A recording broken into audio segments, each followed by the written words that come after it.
Welcome back, everybody, for another deep dive.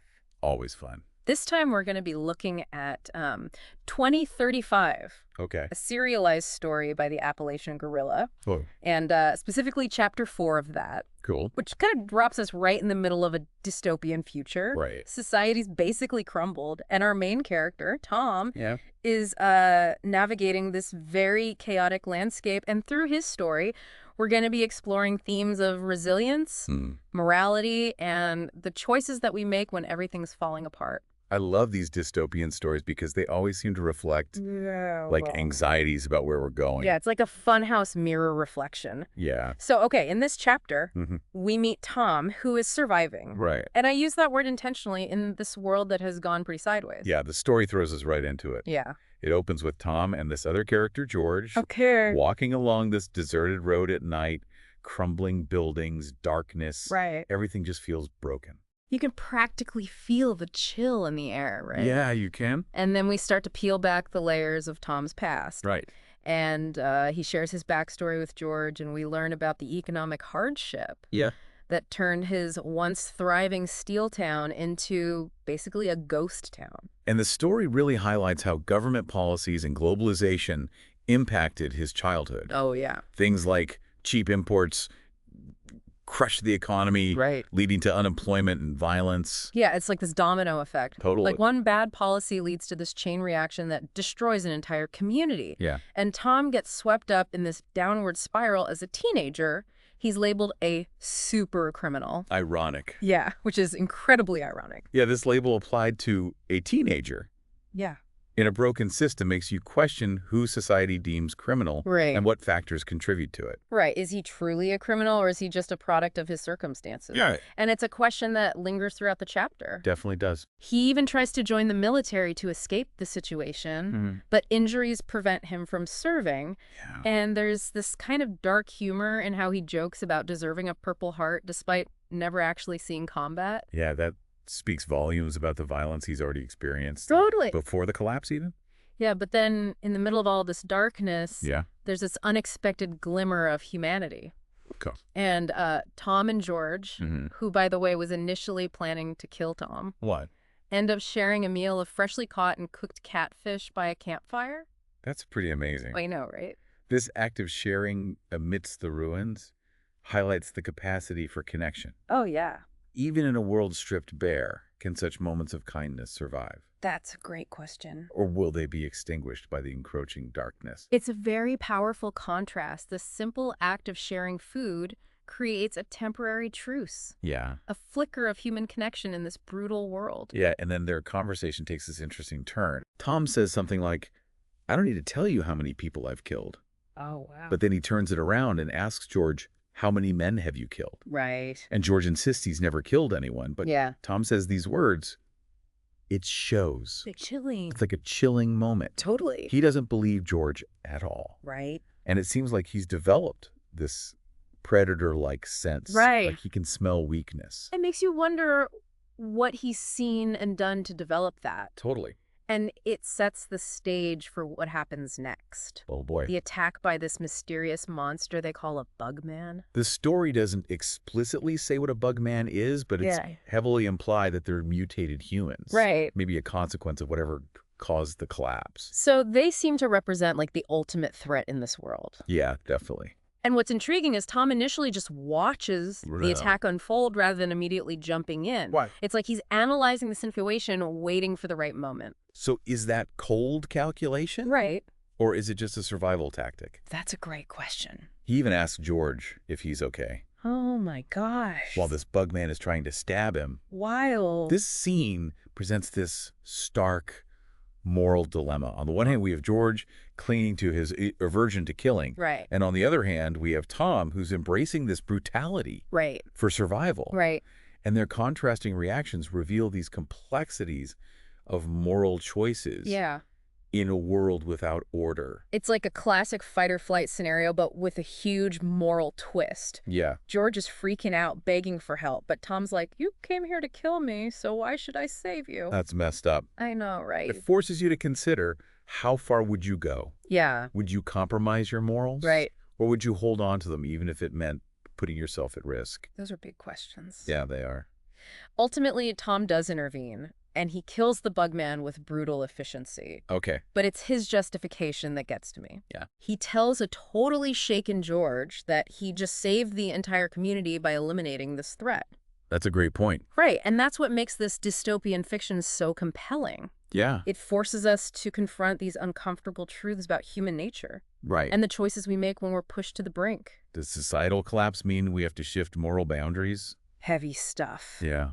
And then he goes on this whole rant about the nature of protectors and the roles people play in a chaotic world. He argues there's always been those who stand guard, Yeah. who protect the vulnerable. While others sleep. Yeah. It's a fascinating but unsettling argument. It is. That violence is inherent in human nature. Right. And it makes you wonder about the balance of power in this world. Totally. And that balance is about to shift dramatically. Okay. We learn that Tom has this elaborate plan. What? To deal with the corrupt mayor who put a bounty on his head. Oh, wow. And he's using George as a pawn. No way. Yeah. So tell me about this plan. What does he have up his sleeve? So Tom is using George to get to the mayor. Oh, yeah, it's like a masterclass in manipulation. Wow. He sets up this whole thing where George thinks he's turning Tom in for the bounty. Right. But he's actually leading the mayor into a trap? That's crazy talk. I know. So where does all this go down? It all happens in the mayor's basement, Okay. which the story describes as surprisingly well-stocked. Oh, really? Like hinting at the mayor's wealth in this impoverished world. Right. So he's sitting pretty while everyone else is struggling? Exactly. It highlights that disparity Yeah. between the powerful and the people just trying to survive. Yeah, that detail about the basement is interesting. Yeah. So the mayor thinks he has the upper hand, but he's walking into a trap? Yeah, he's in for a rude awakening. Oh, boy. He tries to shoot George, What? claiming he can't have any loose ends. Oh, wow. But here's the twist. What's that? The gun is unloaded. What? Yeah. That's insane. It makes you wonder, was that a calculated move by Tom? Right. Or was it just luck? It's a brilliant moment of suspense. It is. And just like that, the power dynamic flips. Okay. Tom, who is supposedly bound, Right. reveals that his hands were never actually tied.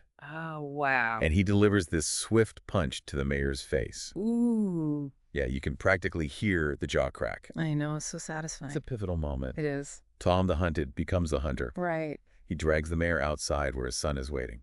Now, we haven't talked much about his son yet, but he sounds terrifying. He's described as this towering figure with eyes slanted like a predator, Yikes. clearly inherited his dad's survival instincts. Makes you wonder what kind of upbringing he's had in this world. I know, right? Wow. Together, they unleash this brutal beating on the mayor, Oh, man. taking revenge for the bounty on Tom's head. Right. It's rough. The brutality of that scene is hard to shake. Yeah, And it makes you think, how far would you go to protect your family in a world like this? that's the question, isn't it? No easy answers. Not at all. And it's interesting that Tom sends George away Really? before things get too gruesome. Oh, It's almost like he's trying to protect him. protect George. Yeah, even though he was the one who brought the mayor to them. That's a really complex dynamic. It suggests there's something more to their relationship than just power. Right. George, who initially intended to kill Tom, now finds himself indebted to him. Wow. How the tables have turned. Right. George thought he was calling the shots, Yeah. but he stumbled into something much bigger. It seems like it. The chapter ends with Tom's son disposing of the body in a pretty dramatic fashion. He sets the mayor's Cadillac on fire by the river, creating this massive explosion. Talk about a powerful image. Right. It symbolizes the destruction of the mayor's authority. Totally. And as they walk away from the burning wreckage, Tom says, "We got a lot to do tomorrow." Chillin'. It's a cliffhanger. It is. What's Tom's next move? And what role will George play? Right. Man, that cliffhanger Say no. really leaves you wanting more. It does. Like, what's going to happen next? What does he even mean a lot to do in this world? Right. But stepping back a little bit, Yeah. what does all this tell us about how people survive Right. and what even counts as right or wrong anymore? Yeah, that's the heart of it, right? Yeah. It seems like the old rules just don't apply. Right. Morality becomes fluid. Yeah. You know, it's adapting to the reality that survival is the only goal. Right. And characters like Tom Yeah. have adopted this very practical view of violence. Like it's necessary. Right. It's a necessary evil. To protect themselves and the people they care about. Exactly. But doesn't that way of thinking become dangerous? Well, yeah. I mean, Yeah. at what point does it go too far? Right. And that's what the author seems to be wrestling with. Yeah. There's no easy answers. Right. We're confronted with these uncomfortable truths Yeah. about what people are capable of when pushed to their limits. That makes you think about what you would do. Yeah. Would you be able to maintain your sense of right and wrong? Right. And it's not just about the action and the suspense either. Oh, yeah. The author does such an incredible job of building this world. Right. Like with these really vivid details. Yeah, like the boarded up buildings. Yeah. The reliance on fire for warmth and cooking. Right. The ever-present sense of danger. It all creates such a visceral experience. Yeah, you can practically feel the grit under your fingernails. Totally. And smell the smoke from that burning Cadillac. Exactly. So we've talked about Tom and his past, his methods. Right. This whole power struggle with the mayor. But zooming out to the bigger picture here. Okay. What do you think the author's trying to say about human nature? Okay. And what happens when power goes unchecked?